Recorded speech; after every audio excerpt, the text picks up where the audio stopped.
আজ বিশ্ব যে অয়েল ক্রাইসিস দেখছে সেটা কি প্রথম, না এর আগেও এরকম কিছু ঘটেছিল? চলুন দেখা যায় আজকের ভিডিওতে। সেটা দেখার আগে একটু সাবস্ক্রাইব, এই যে নিচে বাটনটা দেখতে পাচ্ছেন ওটা টিপলেই সাবস্ক্রাইব হয়ে যায়।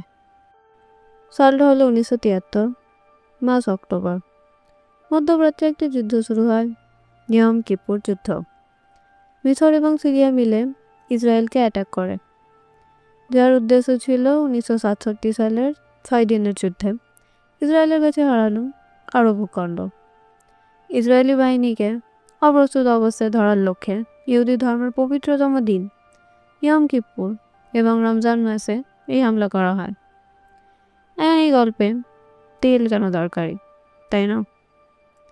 কারণ মধ্যপ্রাচ্য ছিল এবং আজও আছে পৃথিবীর সবচেয়ে বড় তেল উৎপাদনের জায়গা। এই যুদ্ধের মধ্যে আরব তেল উৎপাদনকারী দেশগুলো তারা একটা বড় সিদ্ধান্ত নেয়।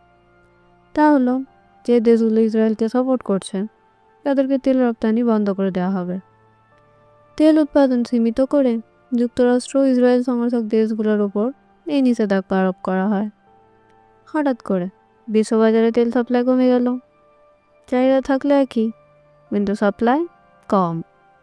পরিণতি, তেলের দাম 4 গুণ বেড়ে গেল। 1973-এর আগে যে তেলের ব্যারেল ছিল প্রায় $3, ক্রাইসিসের মধ্যে সেটা হয়ে গেল $12। এই কারণে মার্কিন যুক্তরাষ্ট্রের ব্যাপক গ্যাস সংকট দেখা দেয়। গ্যাস স্টেশনগুলোতে দীর্ঘ লাইন সৃষ্টি হয়। অন্যদিকে ইউরোপের দেশগুলো যেমন ইংল্যান্ড, নেদারল্যান্ডস, পশ্চিম জার্মানি রবিবারকে গাড়ি মুক্ত দিবস হিসেবে ঘোষণা করে।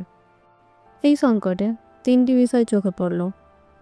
আরব দেশগুলো চেয়েছিল পশ্চিমকে প্রেসার দিয়ে ইসরায়েলের সমর্থন বন্ধ করতে। তেল উৎপাদনকারী দেশগুলো বুঝতে পারল তেল হলো একটা শক্তিশালী অস্ত্র। পশ্চিমী দেশগুলো অনেক বেশি নির্ভর করত মধ্যপ্রাচ্যের তেলের ওপর। এই সংকটের ফলে তীব্র অর্থনৈতিক মন্দা দেখা দেয়, যার পরিণতি হলো উচ্চ মুদ্রাস্ফীতি ও উচ্চ বেকারত্ব। এই সংকট একদিনে শেষ হয়নি, ধীরে ধীরে কিছু পদক্ষেপ নেওয়া হয়। 1974-এর নিষেধাজ্ঞা তুলে নেওয়া হয়। রাজনৈতিক নেগোসিয়েশনের পর আরব দেশগুলো আবার তেল রপ্তানি শুরু করে। পশ্চিমী দেশগুলো নতুন পলিসি নেয়, তেল সংরক্ষণ, বিকল্প শক্তি খোঁজা, জ্বালানি সাশ্রয়ী যানবাহনের উন্নয়ন, নতুন তেলের উৎসের খোঁজ। উত্তর সাগর আলাস্কা থেকে তেল উৎপাদন বাড়ানো হয়।